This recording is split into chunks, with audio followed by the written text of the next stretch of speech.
Welcome to Sounds of Resistance YouTube channel. The deep effects of the Russian army's defeats at the front in the war between Ukraine and Russia devastate both the Kremlin and the Russian people. While Vladimir Putin's mobilization decision puts the Kremlin in a difficult situation, the Russian people are filled with great panic, fear, and unrelenting anger. Vladimir Putin's mobilization covers all segments, men and women, regardless of the elderly, the disabled, doctors, students, and engineers. And Russia is experiencing not only riots and escapes, but also a great brain drain.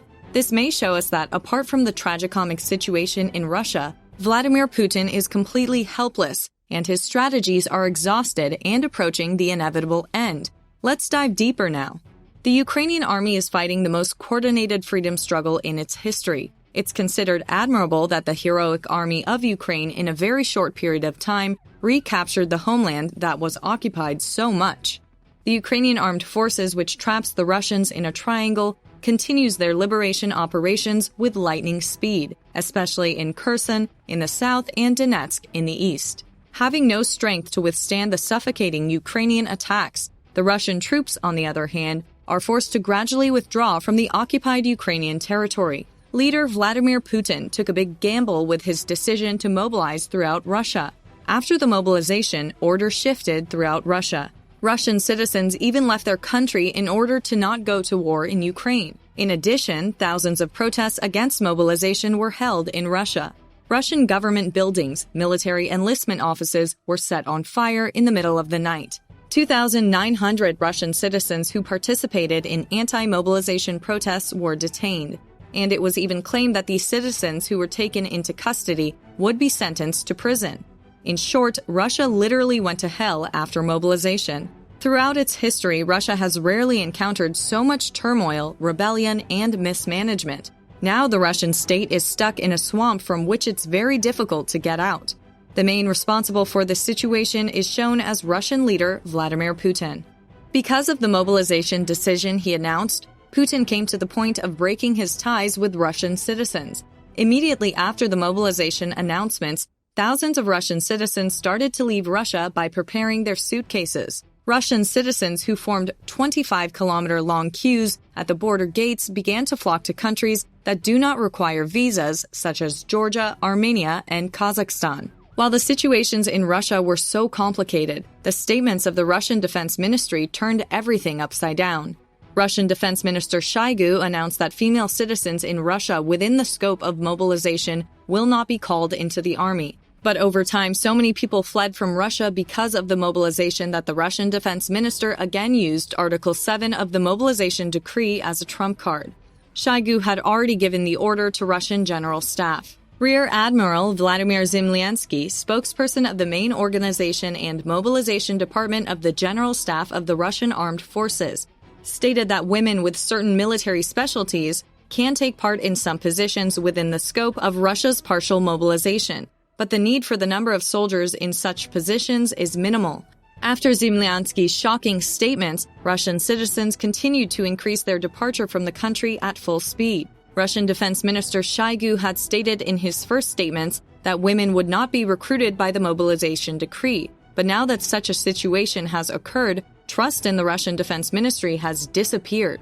In Russia, citizens have come to the level that they do not respect any state institution. Now we move on to the first example of the Russian General Staff statements that women can serve in the army in some roles. This shocking development greatly influenced the world agenda. Olesa Vladimir, who works as a cardiologist in a city hospital in Russia, was summoned to the Russian Military Registry office.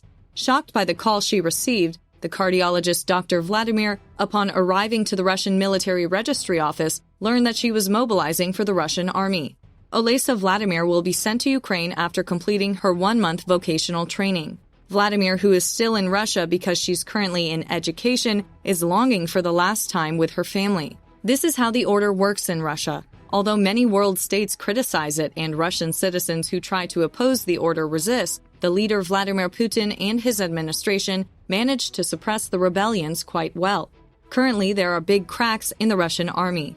With the mobilization decision announced throughout Russia, the cracks in the Russian army continue to grow day by day because the Kherson defeat, one of the last defeats of the Russian army, and the Liman disaster before it, proves that the Russian citizens who were included in the army with the mobilization were spent blatantly.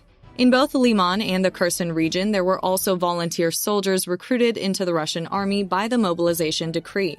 Especially in the city of Liman, there were more than 1,000 Russian volunteer soldiers in the Russian unit of 5,000 people, which was besieged by the Ukrainian heroes. The Ukrainian valiants had succeeded in expelling this 5,000-strong Russian unit from the city of Liman. The Russian army suffered very serious losses after the Liman disaster. In the same way, there were thousands of Russian volunteer soldiers recruited by mobilization in the Kherson region of Ukraine.